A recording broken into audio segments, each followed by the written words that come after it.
just got an announcement from the FDA that said 6, maybe 7 out of every 10 bottles are poisoned.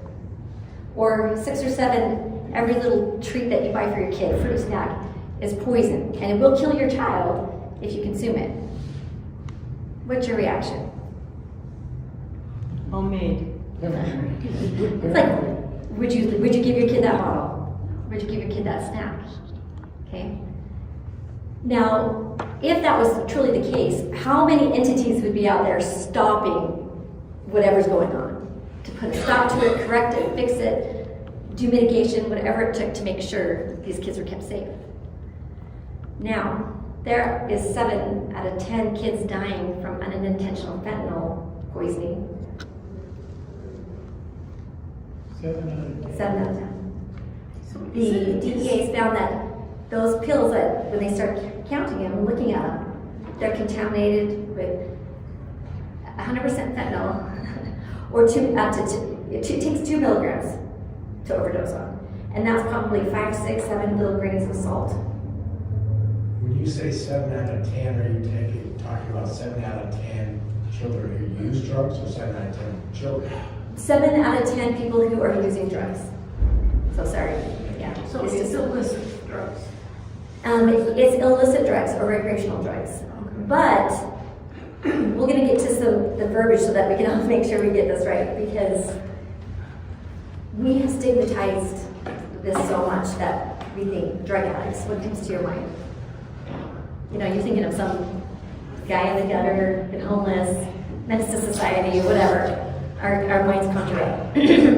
But I'm going to show you a few faces here in just a minute of people who do not meet that criteria and what's going on.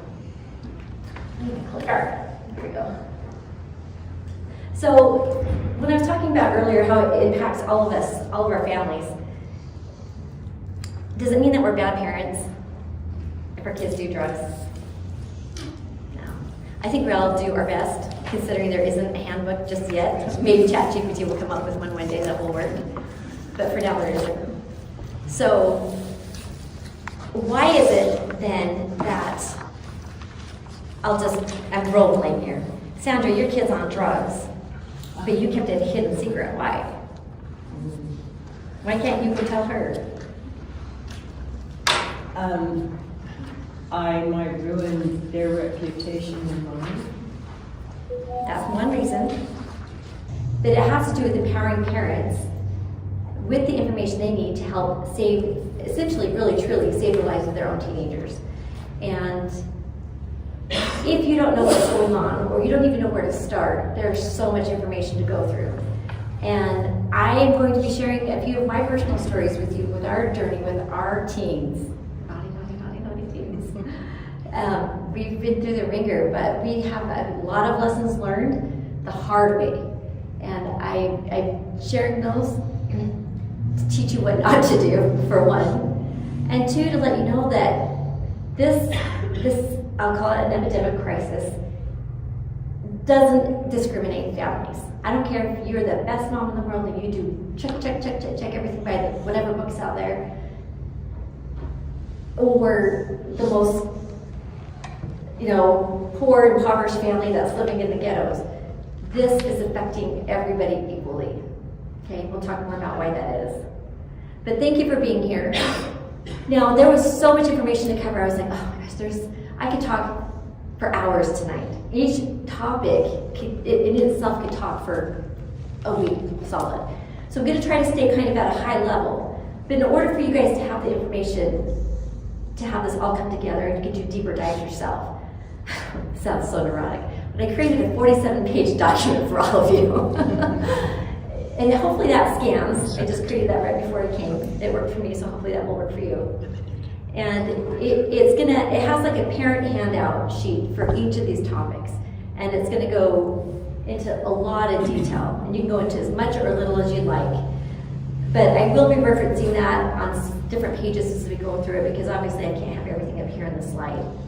I'm happy to answer any questions that you have.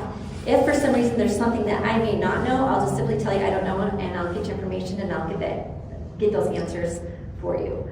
There is so much to know in this area, it's mind-boggling. So that's why they've got lots of little experts in all these areas. But this is, again, just kind of a high level to empower each of you as grandparents, parents, aunts, uncles, siblings, whatever it is, to watch for these signs and symptoms, to know what's going on in your communities and what's coming down the pike. So with that, there's disappointment, there's so many emotions wrapped up in this. I can guarantee you that if you have lived in this life as long as each of us have, we know people who have been caught up in this in one way or another. Our lives, we know people who died from it, we know people who are going through it, we have family, but we don't talk about it. And that in itself is shameful because it is isolating, it's painful, it's the worst thing that a parent can go through. Gut-wrenching. It's almost worse than a death because your child is still alive, but in a way they're dead if they get to that extreme. And there's nothing you can do if they're gonna do this. We'll talk about everything you can do, but there's gonna come a point when there's some hard decisions that have to be made too, to help preserve you and the rest of your family. So this substance abuse issues that are going on isn't what it was like for us. Like, you go down to the corner, meet some drug dealer or whatever, maybe an exchange at a locker once in a while at school. This is happening in your homes. It's being delivered to your homes through the mail, through apps, by symbols and emojis that pop up. Kids recognize where to go. They'll place their order. That disappears. There's no evidence of it again. And then the package shows up at the door, or a stash ends up under your doormat, or a stash ends up in some coordinates that the team will have to go find and pick up. I worked in Murray at a social center and I watched this all day long. You see somebody in black and then it put something down by the river. Next thing you know, some guy with backpacks walking by, he's digging around, and looks up, I mean, it literally is happening all the time. So the landscape of this is changing dramatically. And if we can't educate ourselves, we can't know what we're up against or how to fight it. We don't know our enemy, and it is an enemy. There has been plenty of studies and interventions done that are proven that if you can intervene early enough in these kids' lives, and we'll talk about how to do that, that in itself can help deter or save lives or get kids to come back around. It's the ones that there's no intervention, there's no talking, there's not much caring or understanding, there's more punishment than there is understanding and conversations, that kind of throws us off. And the frontline defenders in this war is you, and you, and you, and you, and you, and you, and you, and me, and you. The families are the frontline defenders. It has to happen in the home. Just like emergency preparedness, I tell you guys all the time, you've got to have your own families prepared because you can't depend on somebody else to take care of you.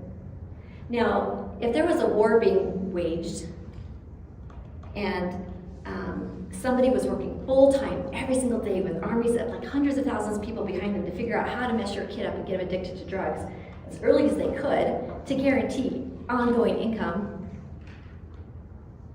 but we spent maybe one conversation here and there with our kids, really didn't know what we were talking about. I mean, that's a huge disparity. How can you combat that? You can't. Then it's also going to be important to know what not to say to your teen and what to say to your teen. And hopefully there'll be some helpful tools in this that will help you kind of reevaluate where you're coming from and maybe try something different. Or when you go to have these conversations, you can do it in a different way than what maybe your emotions want to have you do. Then of course, because the nurse in me, I want to talk to you about what you need to do if somebody is overdosed from these different drugs and what works and what doesn't and those signs and symptoms. Okay, the teen brain is a mess, okay? It's just this perfect storm of impulsivity and rewards with none of the balance that you need for the decision making and the common sense, okay? The dopamine is what they're chasing. And that's what the drugs are giving them. But their brains are not fully developed until they're about 25. So their neurons in their brain, the receptors, they're getting redirected, rewired, lessened, shrunk parts of their brain, the hippocampus, like all of these things. While they are reversible, if things are done and they can eventually come back around, they found that things can regenerate, like dopamine receptors and things like that. They'll see growth, regeneration. But for repeated exposures over long periods of time, it does serious damage to the brain that can be irreversible. It is pretty serious. And then when I say drugs, please know I'm also talking about alcohol. And that's something we're going to make, I'll do my little 2 cents on that too. Okay. So we're on the same page with the terminology. You have just drug use, right? I sprain an ankle, I take some ibuprofen appropriately when I'm hurting, according to the directions I'm using, as drug use. Misuse is when I get pain medication and I'm taking it now when I don't have pain, or I'm taking it to sleep, or I'm sharing it with someone else, or I'm borrowing it from somebody else. And this is where problems start to generate. And this is like the whole, they call it the opioid epidemic, and like over the last 20 years where narcotics have been pushed on people, then suddenly they've got all these addicted people, and now it's a real mess. So they go after big pharma and want millions of dollars, and it's just like this, hamster wheel. But when it crosses over to substance abuse, that means they've developed a tolerance, and what used to give them that high or that euphoria no longer works, and they have to take more and more and more. So what started out as Percocet goes to an oxycodone, and that goes to multiples, and then they're mixing drugs to enhance it, and then they're mixing it with alcohol, so it becomes a whole jumbled mess. This can get so severe, obviously, that people will lose their jobs over it, they'll lose their children. I mean, methamphetamine addicts are so addicted that they'll choose that over their children. I mean, we think, how could everybody do that? These are powerfully addictive substances. Okay. So how early do you think kids are starting? Without looking at the slide. How early do you think you need to have the first conversation with your child? My son was approached when he was 7. Some of the things I've read says 7, some say 10. It's all age appropriate, what's really kind of going on. Parents get to decide what that age is.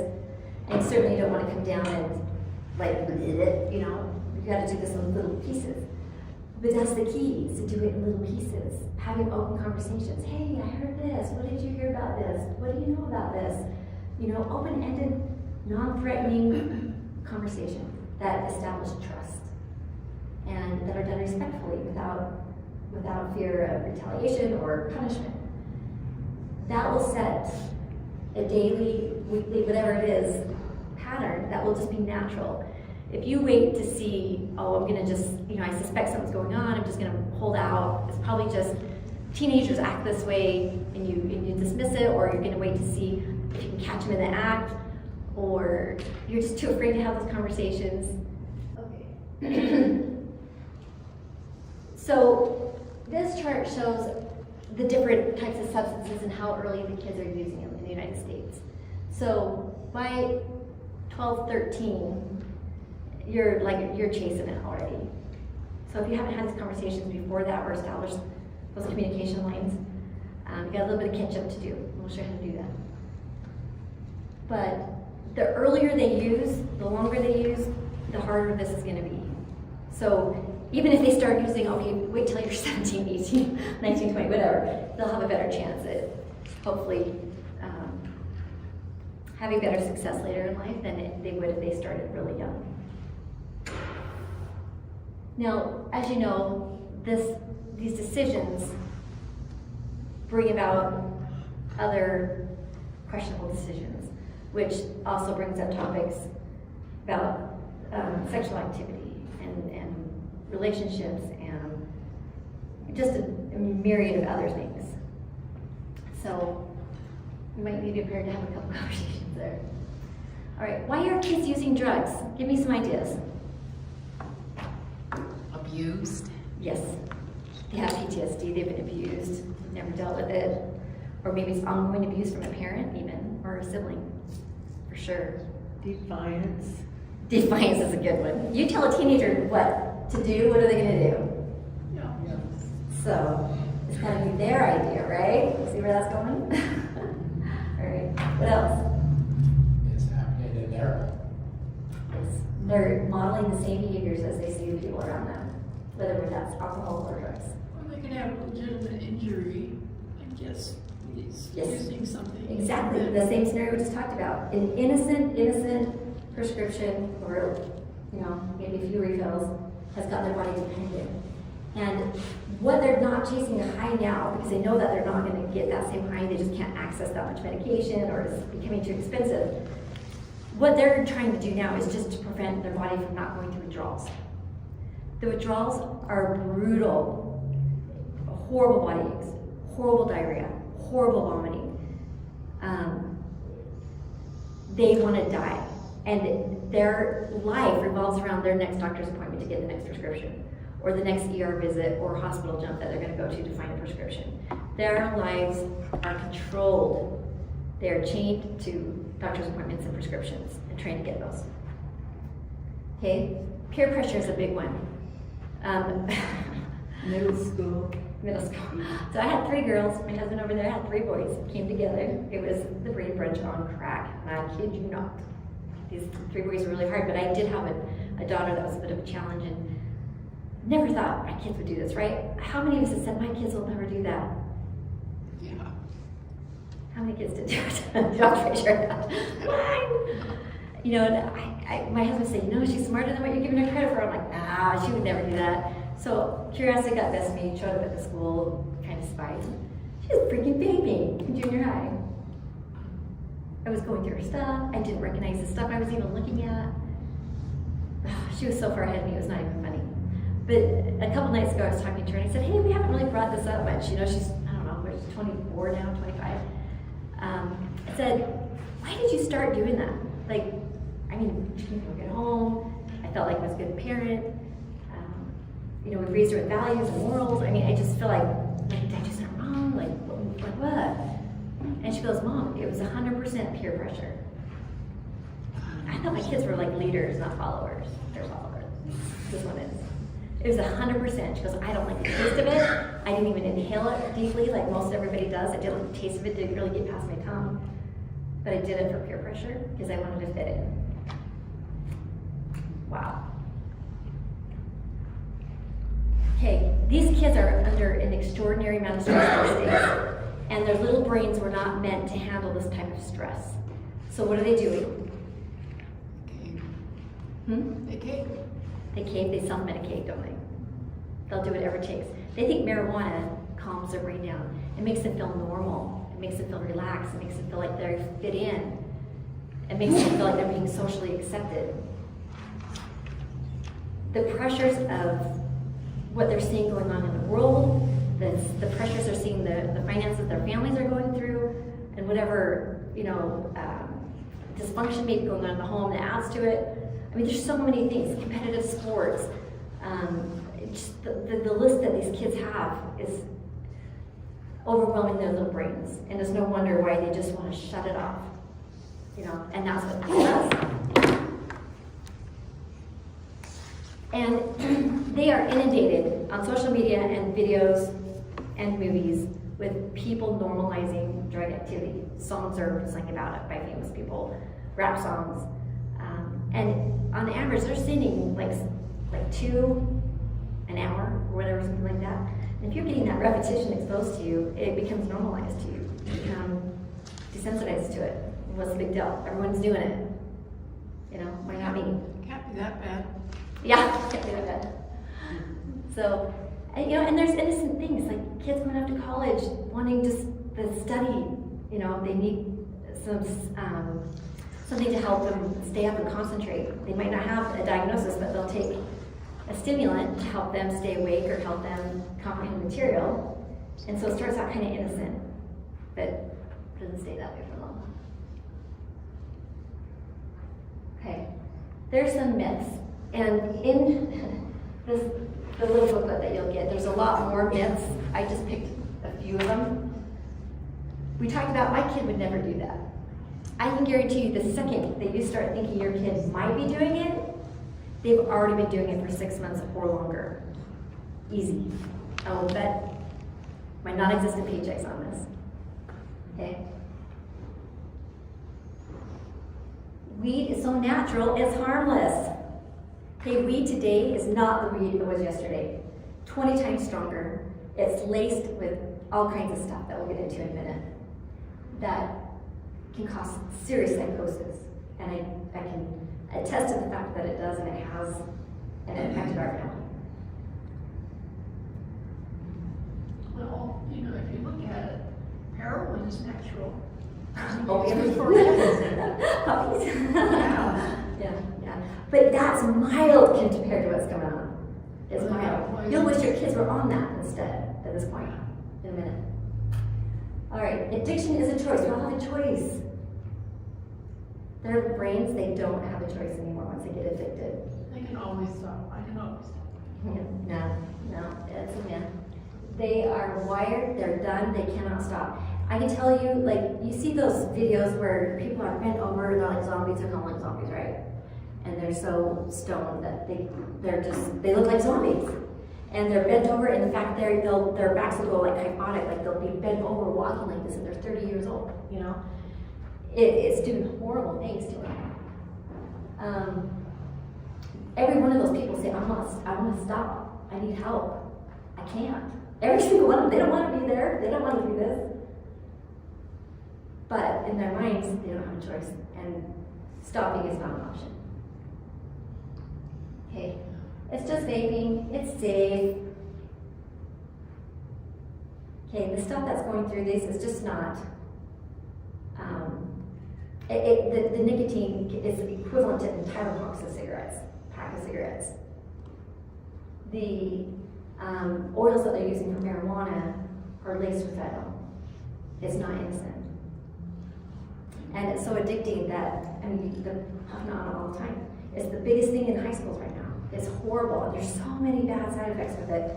You know, you saw the one time when, I can't remember what it was called, the pulmonary hypertension or something it was causing serious lung effects. Popcorn lung, they call it. Popcorn lung? Yeah, and you can actually see it in their lungs instead of popcorn. Oh my It kills them. It's terrible. It's horrible. Explain to me why they would lace drugs that they're selling to someone with poison if they're just looking at a business model and they want to keep selling it. That's a great How are question. they thinking? And I went to the drug cartels for this answer. Literally. So, if 2 milligrams or 5 grains of whatever comes in a little teeny little thing like this, right? It's no longer these big huge bags of weed or whatever they're trying to ship. They're teeny little things. But I want to sell to the masses. But I lose my inventory really fast if I just sell this. But I have a whole box or a whole thing of ecstasy, or have a whole thing of whatever pills, okay? I can put a little of this and a little of that, and I can make it go a long ways. These are not chemists doing this. They're in dirty basements, in dirty garages, outside in the woods, like mixing these ingredients. It's disgusting. They have no way of knowing if it's a good batch or bad batch. The firemen do, because all of a sudden 20 people will drop on the sidewalk from an overdose. But these people don't know, and they don't care. They think, in their interviews, they think, you know, you're killing people. Well, they have a choice. Well, no, they don't. Well, everyone has a choice. And if they choose to abuse it or they choose not to take it right, it's not my problem. I want the money. I'm in it for the money. Everyone's gonna make a fast buck. I'm here to make a fast buck. Or, you know, and there's a hierarchy in this whole thing. There's gangs, there's cartels, there's, you know, people they're held accountable to, but they rake in billions of dollars a year. Heroin is super, super cheap. Fentanyl, they can turn around and sell these pills and more than double what they're making, what they're getting it for. So they'll make 20,000, they'll go back and spend that 20,000 and get quadruple that, and then triple that. And they want to grow and they want to expand just like any entrepreneur does. So, and they're willing to kill other people to make sure no one's coming in their territory. They're doing everything they can to infiltrate your families, your children that are trying to get clean. They'll show up at your doors, they'll show up at your kids' school, definitely at college. They know how to get to them. They know what to say, they know what to do. They're very, very good at what they do. They do it all day, every day. The funny thing is, one of these high-up cartel guys, he said, she goes, why isn't this a problem here in Mexico? Like, what's going on? And he's like, I don't know why people take this. This is harmful. He goes, I give them 3 chances. Strike 1, strike 2, and strike 3, you get executed. If you even try this drug. Does that make sense? Do you see these pictures of these zombies down in Mexico? I see it in San Francisco, West Virginia, Detroit, Colorado, Oregon, Seattle, Canada, Michigan. I mean, it's everywhere. To a horrible extent that huge companies are pulling out of San Francisco, right? I mean, big, huge, multi-billion-dollar companies, because of how nasty things have gotten, and there's no answers or solutions yet, and they've been slow in coming. So they got to move out. How long do you think before that comes to Utah? It's already started. It's here. Yeah. It's just a matter of time before our city blocks look like their city blocks. And it's so scary. Pump shotguns, is that what you're telling me? It's time for a pump shotgun in the front door. No, I mean, it's just gonna be a different environment. It's gonna be like, what happened to our families? What happened to our children? Like, this isn't your average, like what we keep thinking is like some homeless person. I'm not stereotyping, I'm not trying to be insensitive, I'm just saying, that's my son down there. That's my daughter. She doesn't want to be down there. I don't want to see her like this. She won't come home. I have no control over this. She's being taken advantage of in every way, shape, or form. You know, you have to peel them off the sidewalks when it's cold because they peed themselves. It's disgusting. Who wants to live like that? I mean, if you woke up today and said, I want to be a drug addict, raise your hand. None of us aspire to that. But a lot of us have serious pain. How bad is it here in the Wasatch Back? So it's more in the rural areas, like Dugway, you know, and all those kind of areas. It's really a lot more prevalent. But Utah as a whole, I think it was in 23 or 24, about 600 people died from fentanyl, and about half of those were, or from drug overdoses, and half of those were fentanyl. So it's gone up. The fentanyl deaths are like over 1,000%, but drug overdoses in general aren't escalating that fast, but the fentanyl's showing a terrible pattern. And it's pretty prevalent here in Europe. That was my question, how prevalent is it in the Wasatch Back area? Because you Yeah, know, Golden Park City. It didn't get alerted on like the highest, so it's in there. I mean, it'd be naive to think that it's not, you know, because it is everywhere. That's a good question, because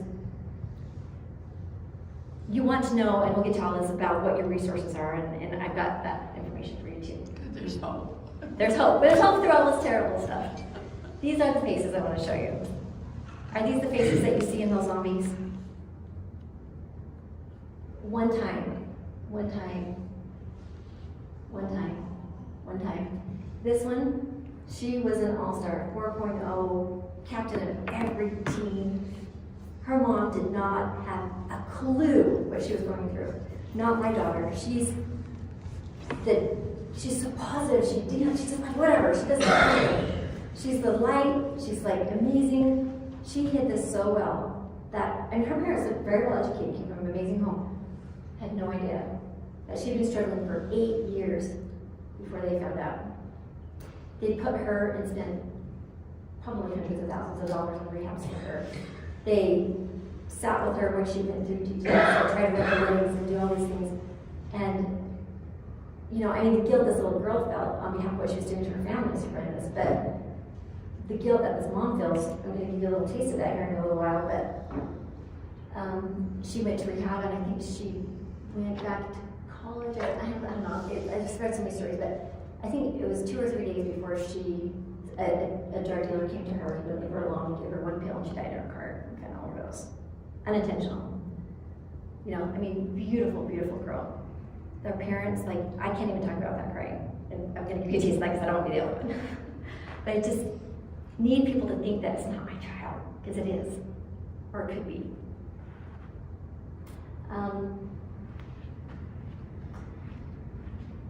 This contrasts, hopefully this will work.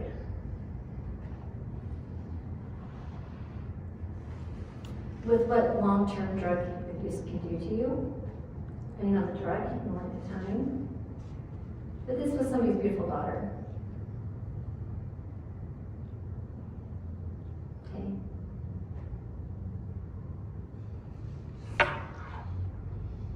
Those red marks you see on their face is usually meth-induced. They pick for some reason. They get fixated on that, and they just compulsively pick.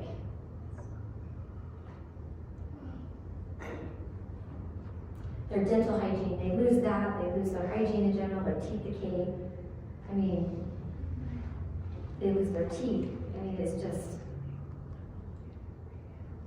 and they'll keep doing it. Like, who in their right mind do you think would keep doing this? Would at some point you look in the mirror and I'm done. They can't stop. Okay.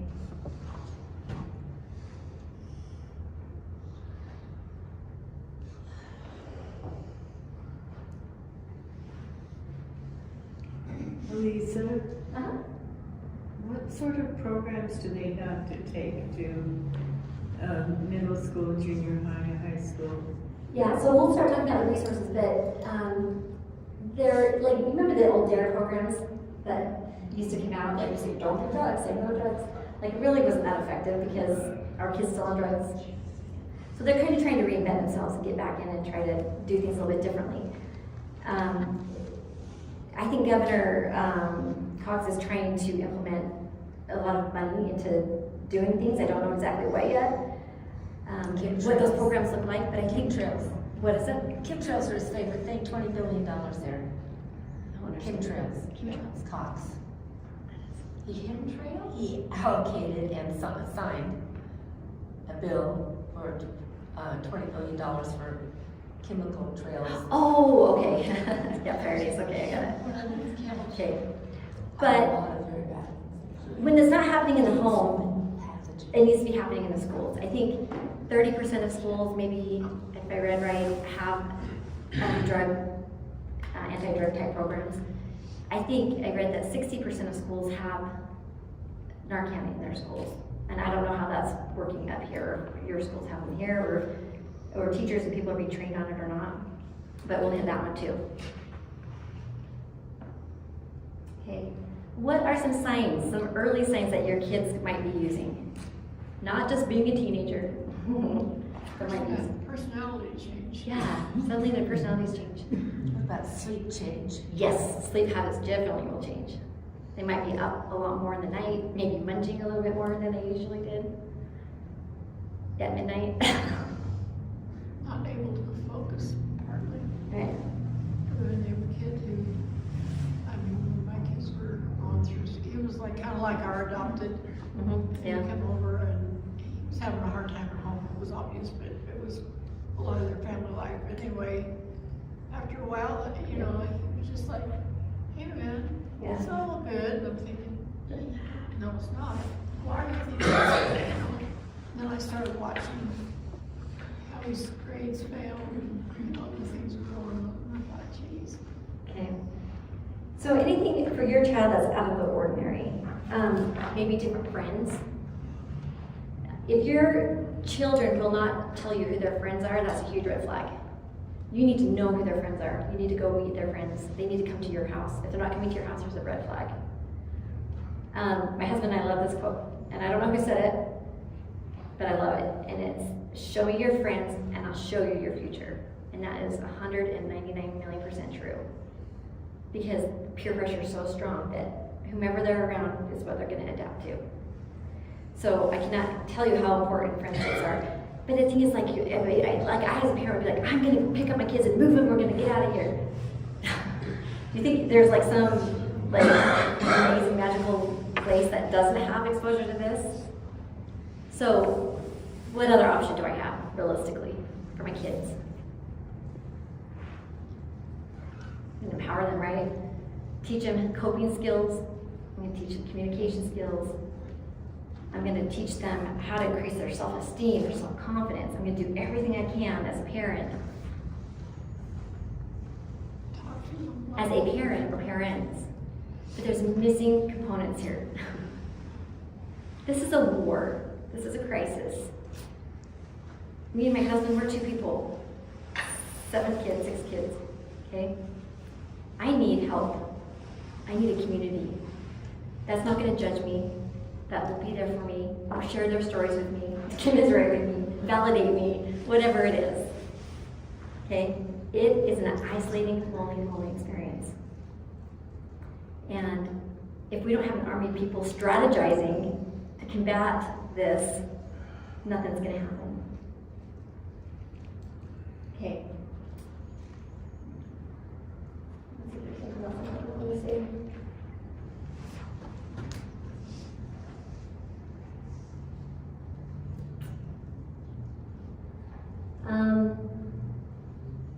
Okay, so the clothing might change. They might be wearing hats, but they didn't wear hats. They might be wearing sunglasses in the house to hide the redness in their eyes. We'll talk about drug paraphernalia here in just a minute, but if you see Visine suddenly showing up in their backpacks or in their rooms, you know, that's to get the redness out of their eyes. They might be wearing big hoodies now. Some of these hoodies have, and you'll see in a minute, the ties that come out of them, they're vape pipes, things that they can smoke right there. Comes out the other end. Let's see. Okay, so it's even the subtle signs, and as a nurse, I tell all the nurses I teach, we have like this weird instinct, and it's like one of those, oh, I don't have a good feeling about this, and it's something you always listen to. You never, you just, it's the rule. You don't ignore it, because it's usually right on, for whatever reason. You as a parent have that same ability to do this with your kids. If you feel like something's not right, it's not right, and act on it. Don't second guess yourself. Don't be like, oh, they're gonna think I'm gonna accuse them, and they're just gonna get mad at me, and to avoid confrontation. No. Well, what do you mean by that? Go deeper. Go deeper, deeper dive. Hey, I heard about, vaping. What do you know about that? Tell me what you know about that. I heard that, there's a lot of chemicals that kids don't know are being laced with it, like, fentanyl, and have you heard about this? What are your thoughts? It doesn't have to be like, guess what I found in your room. I got you. Yeah, deeper dive. And then you gotta get to the why behind it. Why are they doing this?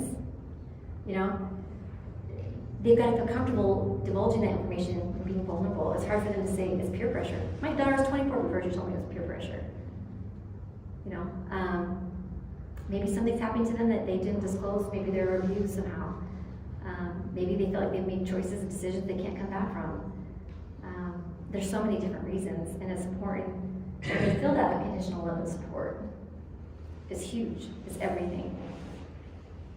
And just saying, sorry. Okay. Just saying, don't do drugs that are bad for you is not enough. Yeah. That is not enough. Sometimes, looking back at our situation, have we deeper dove into that situation and maybe explain why they were bad. Not just, oh, they're bad for you because they'll hurt your brain. What does that really mean when it's gonna hurt your brain? What does that really mean? And there's such great technology. Like, you can get any YouTube video and it will show you step by step what's happening in the teenage brain. You can show them these things, they can see it, it's believable at this point. It's not coming from you. And maybe the same person, kids have such conflict with their parents. At least with my youngest one, I struggled, but certain personality types, it's so hard. And she felt like she could talk to him way more than she could ever talk to me. So I was glad that she felt like she could talk to somebody and be open and forthcoming about what was going on. Maybe there's an aunt or something that they have, or you have somebody in your family that would be like a designated you. And don't take that personally that they don't feel like they can. It will get there. But they need somebody that they can talk to besides the friends that got them doing this. Okay. this is a lot of information, but basically, we're gonna talk about, well, we kind of talked about most of the signs, like you'll see. It can go from just super mild to really exaggerated, you know, temper tantrum, violent outbursts, like physical abuse on a parent, staying out all night, defying the rules. I mean, it goes from one end of the spectrum to the other. One other way you can tell is if you just look in their eyes. The eyes are the what? It really is in so many ways. If their eyes are super dilated and even line's really not changing it, what do you think it is? They're dilated. If they're dilated. That's central, isn't it? Okay, if they're super constricted, like pinpoint constricted, and they're not really changing much in the light, what could that be?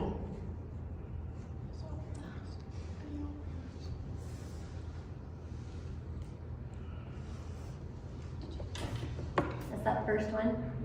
Opioids, superdepressants. We'll talk about this new category that Nicozine's here in just a minute too. But if you come upon somebody who's like passed out on the street, not really breathing, and you happen to see their pupils are constricted, they're probably overdosed on fentanyl or something like that, or heroin. Okay. Uneven pupils or wiggly pupils, shaking in their eyes, could be more like ketamine, it's like hallucinogenic. Some other synthetic drugs, some inhalants, and we're going to go into detail right now. Here.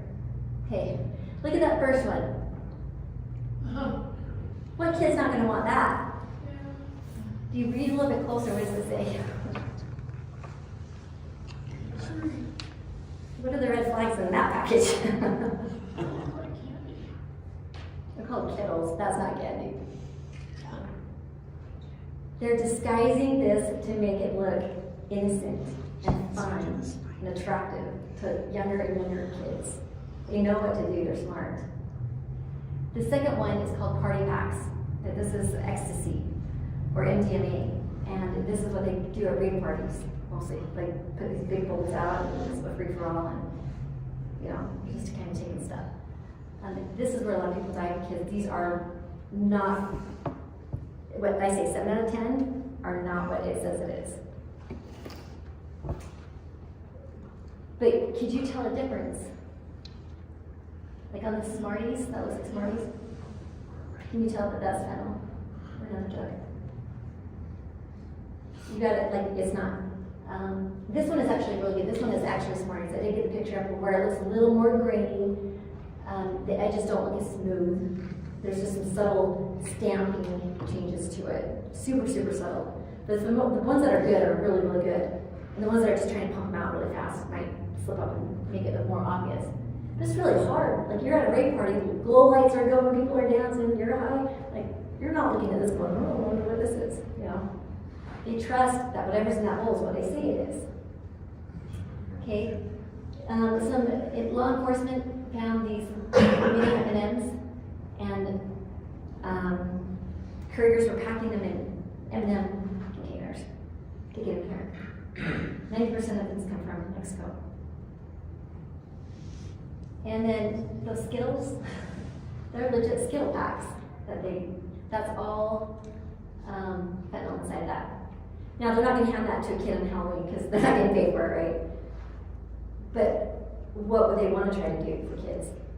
Well, here's a candy little kid. Like we used to care about that with like sexual predators.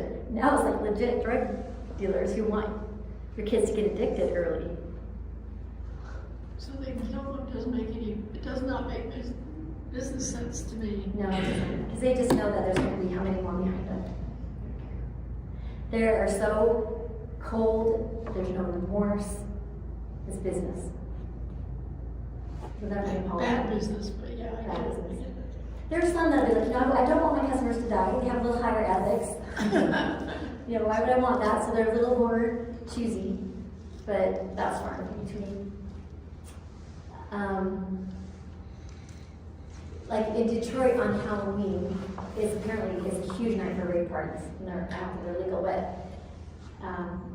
they've got these different gang groups, right, who are trying to distribute, and they all want downtown on Halloween day and night because they can triple their profits that day. So they're having everything shifted as much as possible to try and hit as many people as they can in Detroit on Halloween. I mean, it's just sick how they have this down to a science. They have all their calendars, you know, they're planning for it.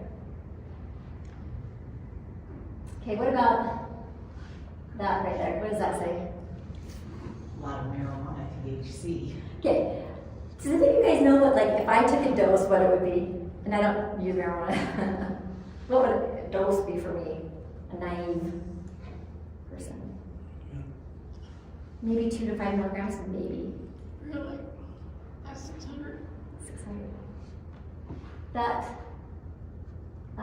or Gushers, they look like Gushers.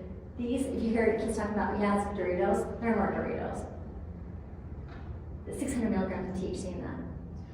If a kid had that whole bag of chips, which is easy to do, because you're not going to feel the effects of it for a minute,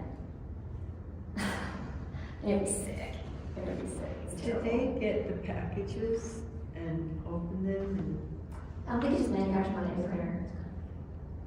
Because, like on the back, that's not what nerds say. They're writing their own. They're saying nutritional facts. Yeah, so they're putting their own stuff on there. It's easy to copy, just like they can do counterfeit money. It's easy. Okay, getting smarter, smarter, smarter, smarter, smarter. That is how much fentanyl it takes to overdose. That's 2 milligrams right there. Read that last statement. What do you think?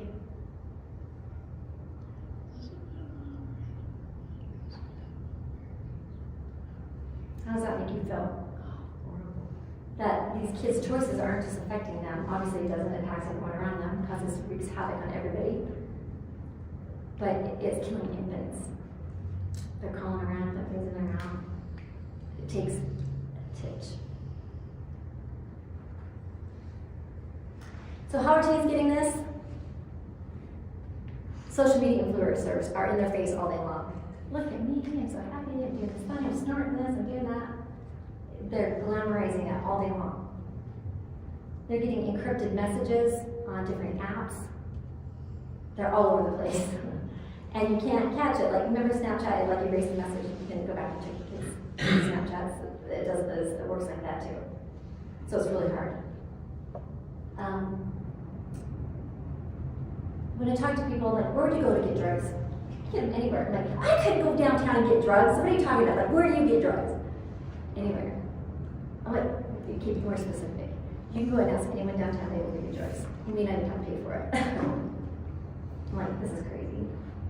That was what I was gonna say, when our sons were having difficulties with us, they, in the beginning, for the first several years that they were struggling, never paid for drugs, not one time.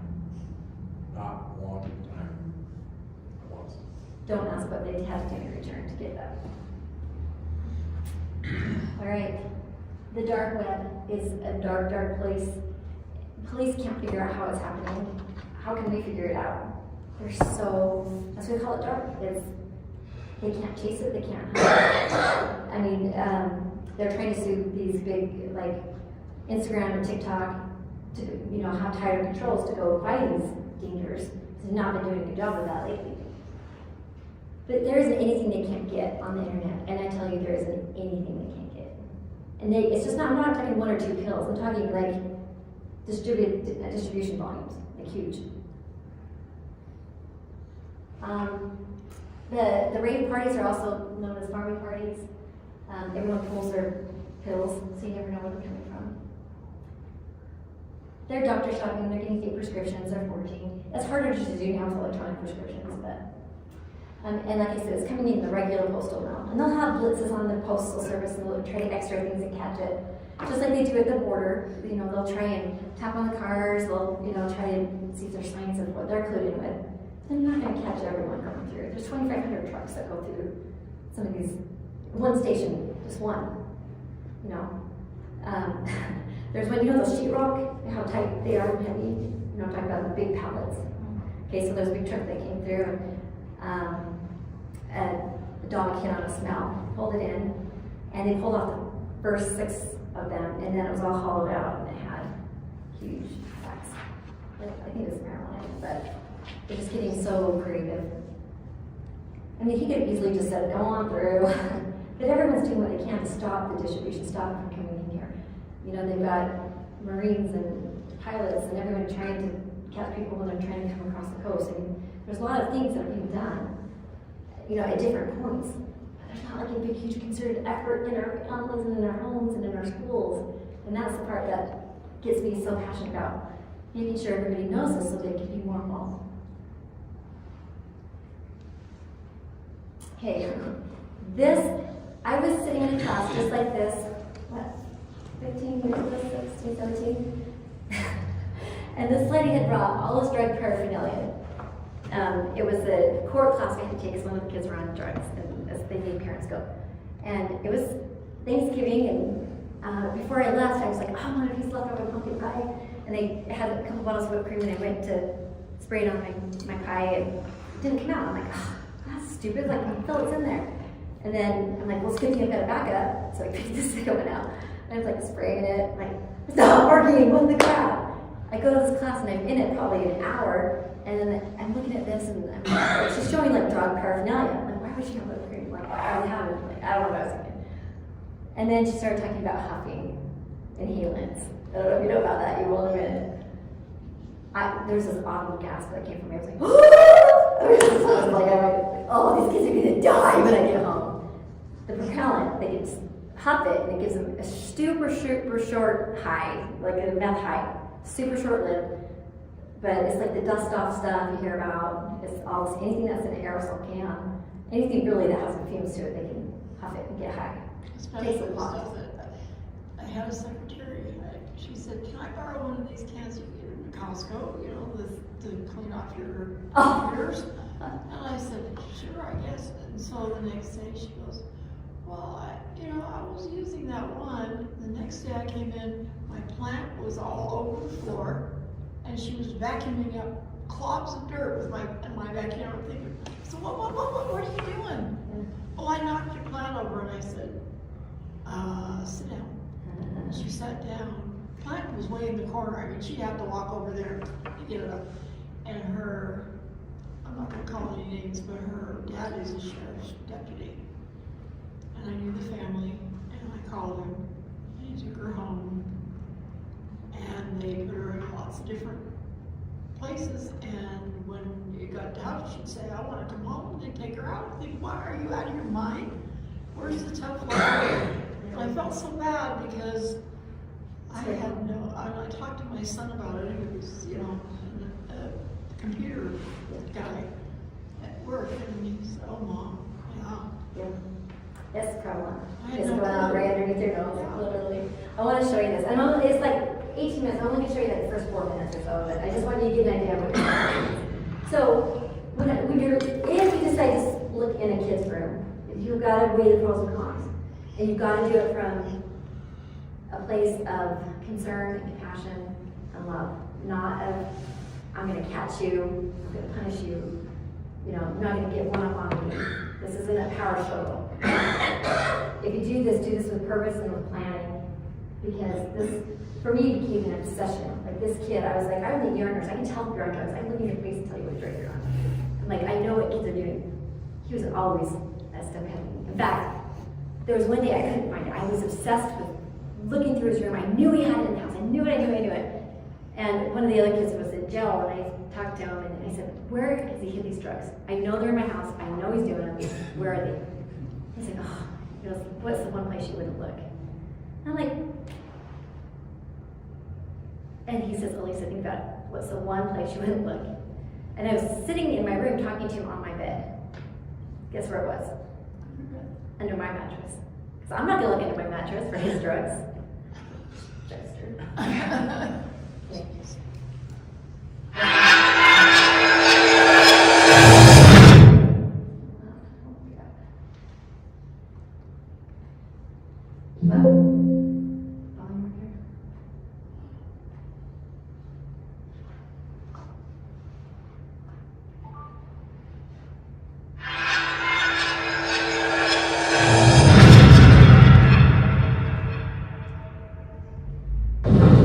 Okay, so we'll get started with the bedroom setup. Again, just to go over things that may be in a bedroom that could be used for drug use or to hide.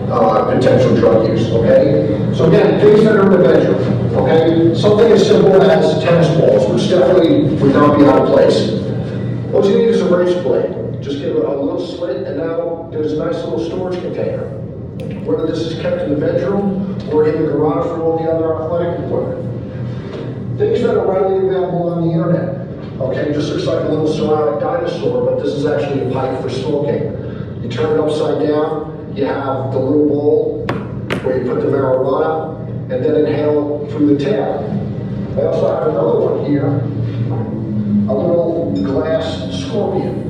Okay, again, you put the marijuana in the top and inhale through the back. Very elaborate types of pipes that can be purchased on the internet.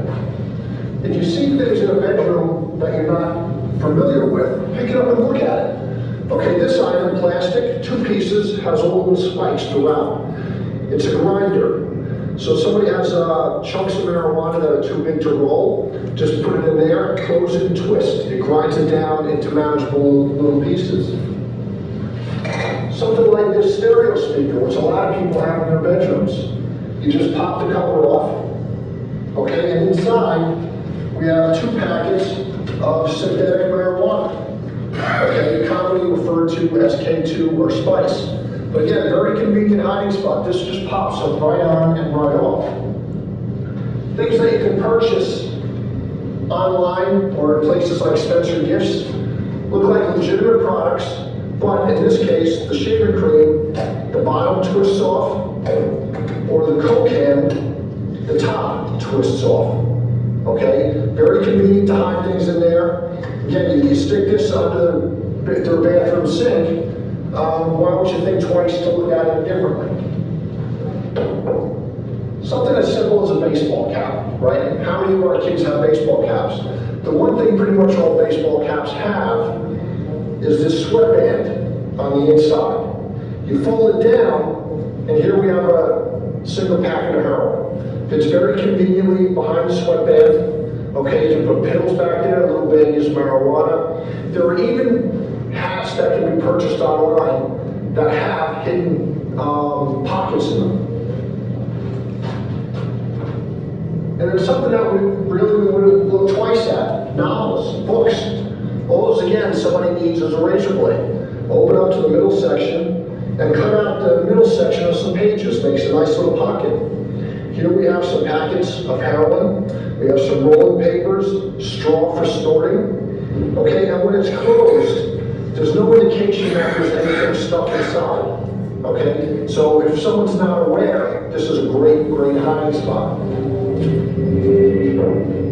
Something pretty obvious. Okay, a glass marijuana pipe, again, can be purchased online, no age restriction. Somebody might not just leave it lying out on the bureau like that, but it could be hidden away in the closet. And again, if the kids know the parents aren't coming into the bedroom to look around, they may leave it up in the closet for easy access. Again, a couple other types of little pipes.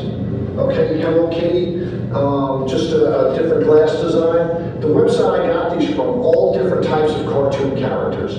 Okay, if you don't pay attention, you may see this and just think it's some type of glass ornament. Something as simple as sunglasses. We know our kids the best. If all of a sudden your son or daughter starts wearing sunglasses in the house for no reason, it may not be anything, but a couple questions should be asked. Maybe it's to hide redness in the eyes if they've been smoking something. Okay? Again, something as simple as sunglasses, so don't be afraid to ask some questions. Something like a photo frame or a poster frame that might be hanging on the wall. The back of those pop off very easily. Okay? You saw how thin that packet of heroin was that was hidden in the baseball cap. Very easy to hide those behind the backing of a photo frame or a poster frame. Okay? So again, don't be afraid every now and again to pick things up, look at them, and take them apart. After all, it's your house, right? Here we have another type of storage container, which looks just like a tube of sunscreen. But this is actually sold to hide alcohol. Okay, it comes empty, and you pour the alcohol in, it comes with a little funnel. So if your son or daughter's going to an outdoor concert or something where they know their bags may be searched going in, this would be a perfect hiding place. Scented candles. Okay, I'm not a big fan of my kids having candles in the room just because of the safety factor, but scented candles to potentially mask the odor of something if, say, they were smoking something. Okay? Again, it doesn't mean that's what they're doing, but a couple questions should be asked. Looks just like a regular highlighter, but this is actually a marijuana pipe. Okay, the back pulls out of it. And here you have a metal pipe. You put the marijuana in there, and obviously you inhale through the end. But if this is in a cup with pens and pencils or in a drawer with their other supplies, and you see it, you may not pay any attention to it. Okay, but the giveaway is the gold backing on it. It looks a little different than regular highlighters. This can of compressed air, which can be purchased to blow the dust off of your computers. Again, no big deal having this, but some people do inhale it because the propellant takes away the oxygen in their system, gets them that high feeling. So again, not a big deal having it, but if you start finding a lot of these empty, there might be something going on. Just another type of storage container, looks like a regular bottle that you can buy, except this one, the bottom twists off. So you have a nice storage area, and there is a false bottom about halfway down, so somebody can put liquor in it.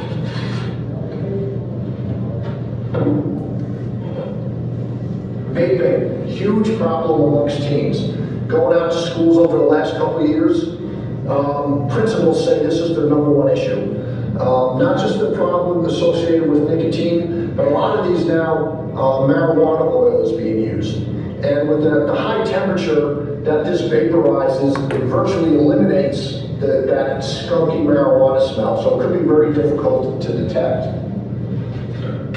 Something as simple as a tin of breath mints, very easy place to hide pills because they blend right in with the breath mints. Okay, again, you see breath mints, I don't want you to panic, but again, it's something that you may just want to look at every now and again. This bottle of water that you can purchase, okay, has water in it, but give it a twist, and now you have a storage container. Okay, looks just like the real thing. Again, it can be purchased online, no age restriction. You get the idea? He has like a whole another 10 minutes or so of stuff on that bed and on the floor and shoes and a whole nother dresser. But you can go back and when you see this, you can watch that video in detail. I would have given anything had somebody showed me this. Like, I don't know, waiting to have this kind of stuff. Like I said, I was like obsessed with trying to find this. And when I did finally YouTube it, because I'm like, I had to just admit, I just didn't know what I thought I did. And they're like, look for slits in the carpet, look for, little slice things, So they said they'll slice them like with a footboard, like the bottom of the bed. They'll lift that up, make a slit in the carpet, slide it in, and put that back in. I mean, you're not gonna look there. I did. I also looked. They had bunk beds in their room, and they had cut slits in the fabric under, on the layer above it, or they just stick it around the wood that holds that top bunk. They lift up the bottom of the slide outside in the dirt. They were in heat vents. They were in the toilet with fishing string. And the thing is, it's like there's illicit drugs, but then there's also the potential to use regular drugs. For example, one of our kids was on Wellbutrin. It's the extended release, like 350 milligrams or something. And we would dispense it for him because he had a tendency to abuse everything. And one day I saw a knife, a butter knife or a knife, I don't know, it was under the bathroom sink, and I thought, that's weird. Again, remember the little tinglies? I dismissed it. Should have really paid attention. But then after a minute, I'm like, no, I need to look at this further. Something's not right. And I went to take an Excedrin out of my, no. I went to count his pills. I count them all the time to make sure he wasn't abusing them. And it was always on. I'm like, okay, we're okay. But then I started putting that knife together, and it's just some things that started coming together. And what that little shyster had been doing is taking Excedrins that look just like it, shaving it off, the E, and replacing the Wellbutrin with it. So then he goes and snorts the Wellbutrin, and it apparently gives you a high, like that inhalant heights. Anyway, the lengths that these kids will go to is mind-boggling. It's terrible, especially when you go home and you think, oh, my kid will never steal from me. They'll never go to that extent. They will, I guarantee it. At that point, when they're doing that kind of deceitfulness, it's a little too late to have a conversation. Yeah. It's a lot too late to have a conversation. They won't listen, they don't care. They want that from more than they want you, more than they want food, more than they want a home to be in. They want They'll choose homelessness it. over it, and they'll drop out of school. They did choose homelessness over safety. Tough love is really tough too. Yeah, and we'll talk about that here towards the end, because at some time, there isn't anything I can't think of a parent would do for their kid. We second mortgage our homes to put them through therapies, but they come out and they relapse in 2 days, put them through another program, and come out and relapse. You can spend all the money in the world, and they're not coming back out to the support they need or the medication assistance they need. It's just gonna keep being a revolving door that way until something terrible happens. But at some point, your other kids are feeling pretty neglected by this point, and your family's suffering, your marriage is suffering, and so there's a lot to balance through all of this. Okay, what time is it right now? It's 7:54. It is not. Yeah. We're not even close. Holy crap. All right, it's a good thing I gave you this to go home and let you know. Mind blowing. Oh, God.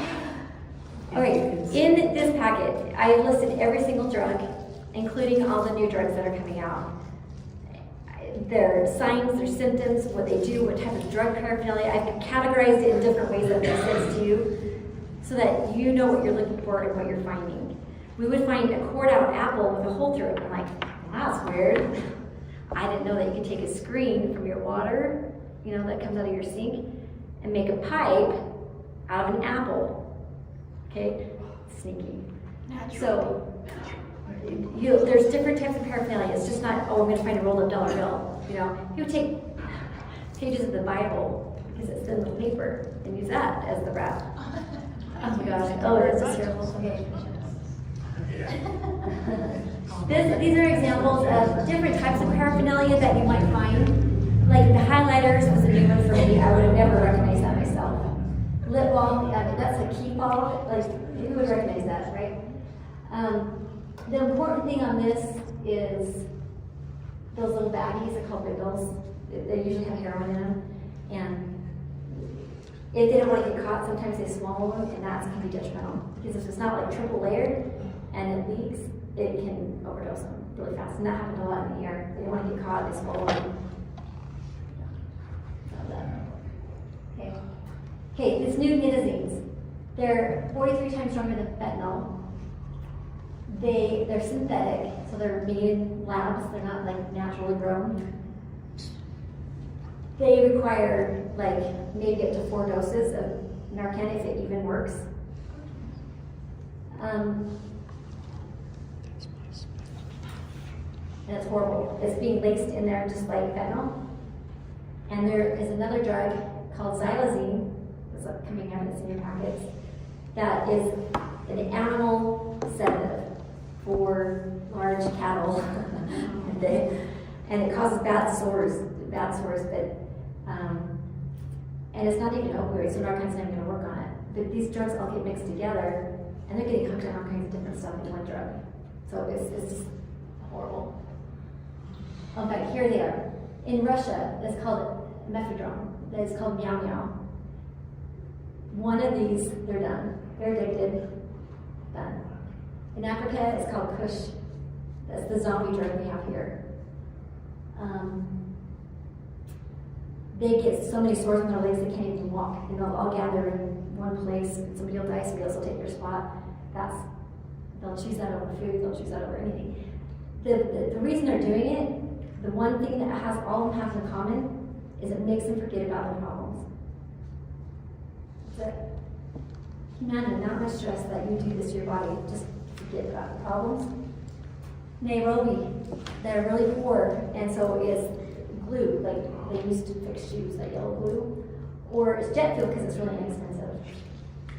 Nitrous oxide is making a comeback on a whole new level. This galaxy gas, or Whippet, is an inhalant that they're bottling to make it look like something that's user-friendly. And they'll put it in balloons, so it'll look like a helium balloon, but it's got this stuff in it and it warms it, so it's not so hard for them to inhale it. But they'll go around and inhale this constantly, because it just gives them a short high, so like anything that you're having, you just gotta have it right in front of you all the time. So they'll carry around bottles or pour it on material, and they're constantly having. The nizings, they're not purposely taking these, they're not purposely taking, in fact, this is called train. They don't want it. It's in their drugs. They don't want it. They're not going for it, but they're addicted to it now. And it's horrible. There's a new one called 2CB. It's a hallucinogenic psychedelic, similar to ecstasy, and it gets frequently combined with ketamine, which is also like a hallucinogenic. Originally was in one time like for animals, but we use it now all the time therapeutically. We do fentanyl in the hospitals. Okay. So the important take-home message of all this, and I'm going to end up throwing through this really kind of fast, and so the most important part of this whole thing is don't overreact. Don't take this as a personal insult. Don't take it as a reflection on your parenting skills. And don't forget to take care of you and the rest of your family.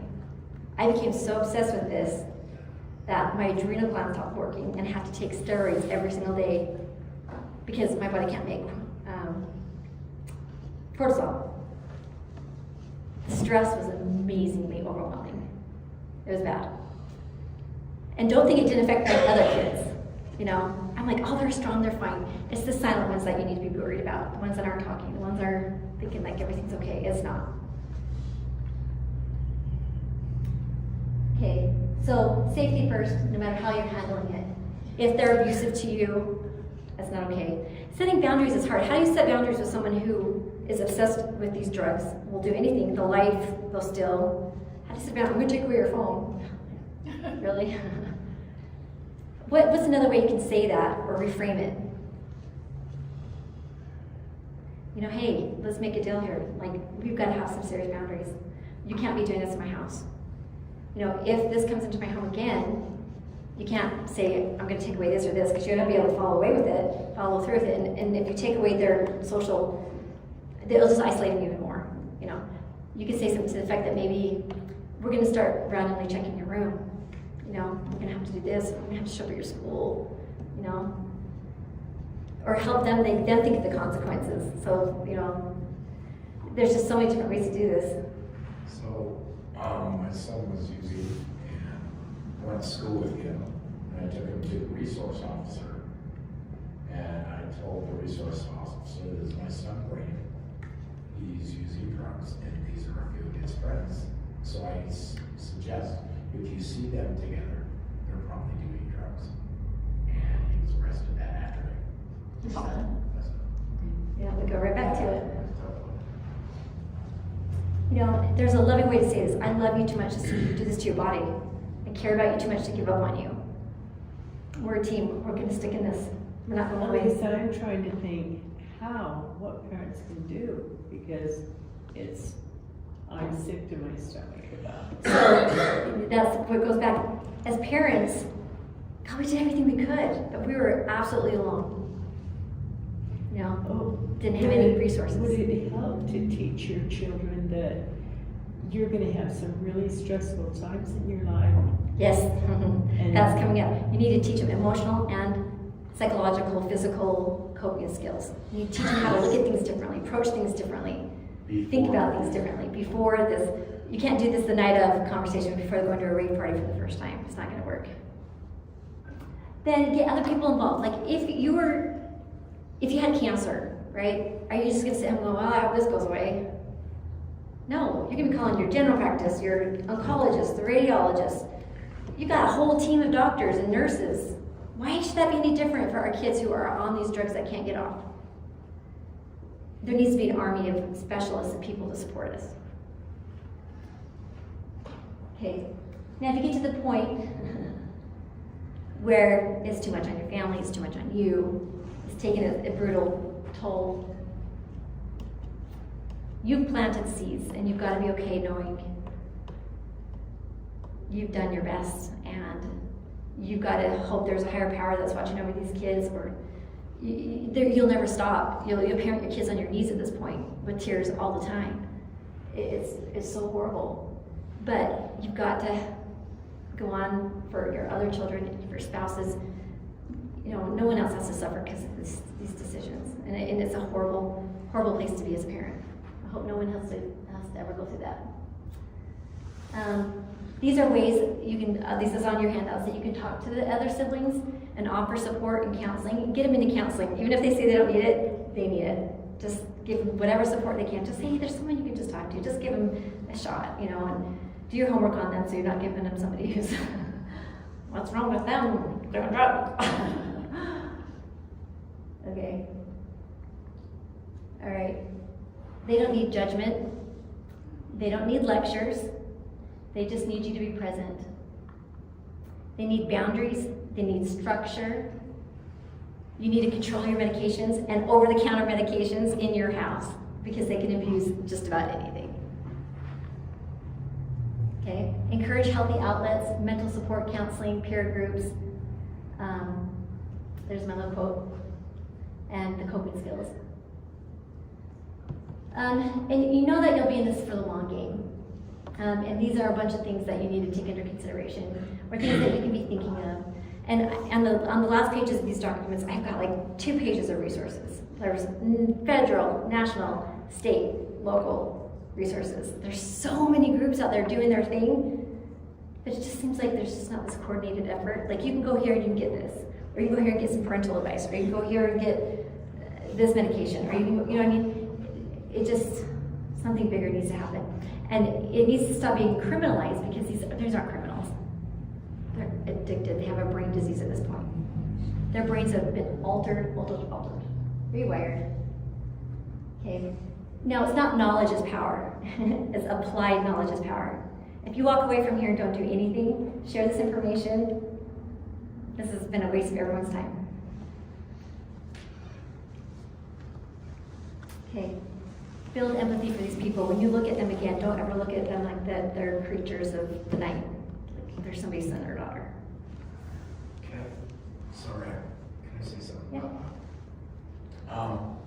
Having boys that have had issues with this, knowing that they chose to be homeless, that was their choice, and you see other people going through that, it is a very difficult thing to walk by someone who's struggling with that and not ask to help them. I'm not saying walk up to strangers and help them and put yourself in danger. I'm saying we thought every night, I hope someone is helping my son, because he won't listen to me, but he might listen to someone else. Sometimes that's just a hug for a guy at the boss that says, hey, you're gonna be okay. You got this. It just takes one person like that to give them that hope. That's what we all need, is just a little bit of hope. We don't need shaming. We don't need guilt trips. None of us do. Okay. There's a section on there on party communication, how to teach people to stay safe. Never let them have an open drink. If they walk away, discard it. There's lids that they can get for their drinks. But have code words, passwords, if they get in a situation so they don't give in and take something that they feel pressured to take. Or if they're feeling funny, a friend's feeling funny, just have a way to get them out of there. There's a whole thing on different, more complex things, you know, when you've got mental illness and you've got lots of drugs and the whole world's coming together like this. And kids can't just go off, or anybody can't just stop drugs, you know, like abruptly. Like there's risks to it, so you've got to do this in a controlled way. Super fast. Narcan only works on opioids. That's your fentanyl, or narcotics.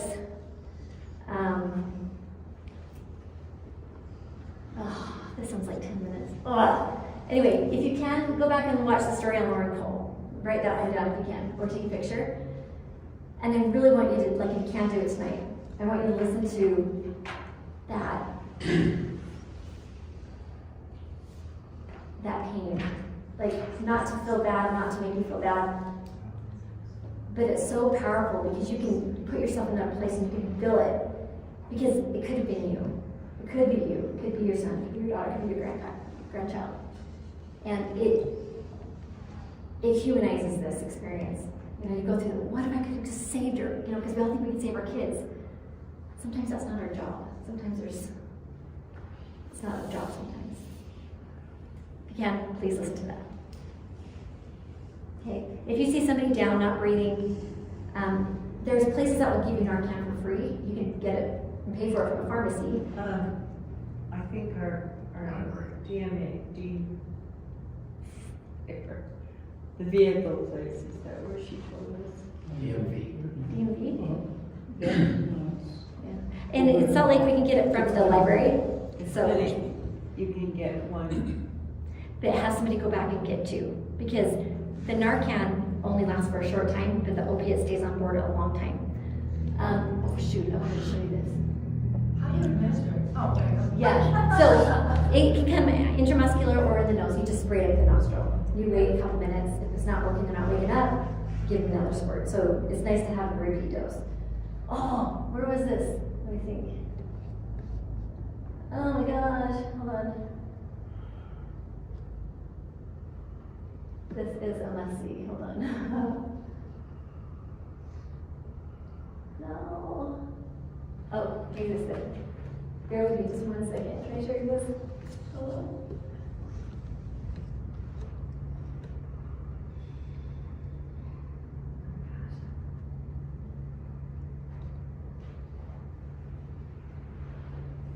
Yeah, right. Well, you're. Tavares police said they're releasing this difficult footage of an officer who is now doing okay as a warning about how dangerous fentanyl can be. Courtney Sullivan of the Tavares Police Department said Officer Courtney Vanek found drugs on a passenger during a traffic stop Monday night. She said she just barely opened it, saw that it was, narcotics, closed it quickly. Sullivan said Vanek wore gloves as she always did. The officers agreed to test the substance back at the department, trying to avoid exposure because it was windy. The next thing you know, she was trying to key up on the radio, and you could hear in the radio traffic almost like she was choking. We just managed to saturate. Sullivan said the officers found Vanek in and out of consciousness. They got Vanek out of the car and ran to get the emergency medication Narcan. Small window to get to the hospital and to get the care that you need. You're good. Keep breathing. Hey, stay with me, okay? The body camera footage shows Officer Vanek reviving, even talking. Not long after, she's passed out again. They administered a third Narcan. Officer Vanek survived. He's saying that Officer Vanek in general really wants others to take a. Okay, do you see how fast that was? That's why a second dose would have been critical. So it's at the county health department. That's where you can get that. Okay, just one thing, they know that I have options, and I put, like I said, those resources in there. But there are some magical medications out there. One of them is buprenorphine or Suboxone, and that will make it so that, okay, what happens, like, okay, somebody goes out on the street, the EMS comes, revives them, they take him to the ER, the ER is like, okay, you're fine. They go back to the streets, they start using, you know what I mean? It's like this revolving door. Everyone's sick of it. They feel like they can't help, there's nothing being done. Now they're trying to get Suboxone into the ambulances so that they can educate these people, hey, I've got a medication I can give you. They'll make it so you won't go through withdrawal, and it will, satisfy that appetite that you have for this drug, so that it's a stepping stone to take the next step if you're interested in getting off these drugs. Okay, they'll be on it for a while, a year, maybe even longer, but it's so much better than what they're doing, and that'll save so many lives. It can also, like anything else, be abused. The methadone is something you have to go to a clinic for, so in your packet there's like pros and cons to each of these things. But it's a multimodal approach. There's not one answer. AA does not work for most people. Like it was like 80% of people relapse because there's not that intensive follow-up, whatever you call it, like the counseling and the medications, and you need lots of different angles coming at you. Because if you keep criminalizing, keep putting them in jail, They go there and they network with even bigger criminals and they learn even more sneaky stuff. Then they have fines when they get out. They have drug tests that they can't afford, and then they're back in the system, and there's another revolving door. So if they can try to get these people into therapy, because right now you go in the ER, like there's no beds. You can't get anybody to a bed, even if you're suicidal, it's almost impossible. So there's got to be a whole huge coordinated effort to look at this from a whole new angle. They even have clinics where you can go in and snort your drugs in front of people. Like I think it's like iCloud. I don't know, one cloud. Anyway, so they can do it safely. They'll give them clean straws, they'll give them clean stuff, they'll test it with the fentanyl test strips to make sure you know what they're getting, and if they pass out, they can resuscitate them. But they're doing it safer until they can figure out how to get these people into rehab. You know, not a solution, but one more thing. Okay, so my big call to action, okay, is go to your kids' school, have your kids go to their kids' school, and stay the day. Be a volunteer. Find out what's going on. Who are their friends? What's going on in school? Is there issues with vaping? Are kids talking to kids about drugs? You know, be involved in their sports. Know who their friends are and what they're doing. Just be curious. You know. And then find out if the schools have Narcan. Find out if people are trained on it. Are the schools giving any type of anti-drug education? And if they are, what program are they doing? If they're doing the whole DARE program. You know, maybe they need to relook at it, but you know, see what the local health department has. I put on there her contact information. I think her name is Peggy or something like that for your health department here. So, but if one conversation with your child can make a difference, that's a conversation you have to have. Okay, it's not a fight for one parent, one school, one community. It's a battle for the lives of our children. And it will take all of us. Together we can form an unbreakable line of defense. Because when we stand united and education empowered, we're a force to be reckoned with. The teenagers that are creating their own programs in the school are powerful. They're like, I don't want to see another friend die. They will take kids, teach them how to role play with people who are trying to get to use drugs. They'll give them, help them with teenage coping skills, like teens helping teens. How powerful is that? It's genius. You know, you get enough teens that are sick of this themselves. One more way to do it. This is our moment to rise, not in fear, but in power, because our children are worth fighting for, and they're stealing our children right from out from underneath this. It really is a crisis, and I cannot tell you and emphasize how soon it will be here and how critical it is to have these conversations. I wish I could talk more and show you all these other videos, but thank you for coming, and I hope you learned a little bit. Kind of was a fire hose. If you didn't get the QR code, let me know. And if you have any questions, you're always welcome to call me anytime. I'm happy to talk to you. I'm happy to give you more resources. Happy just to chat if you're going through it and just commiserate and listen. Because what you're going through is real. It's painful. And it's lonely. Bring them fields of green and gold. Let their laughter echo clear. In a world so tightly wound, where can our children play? Bring them fields of green and gold. Let their laughter echo clear. In a world so tightly wound, where can our children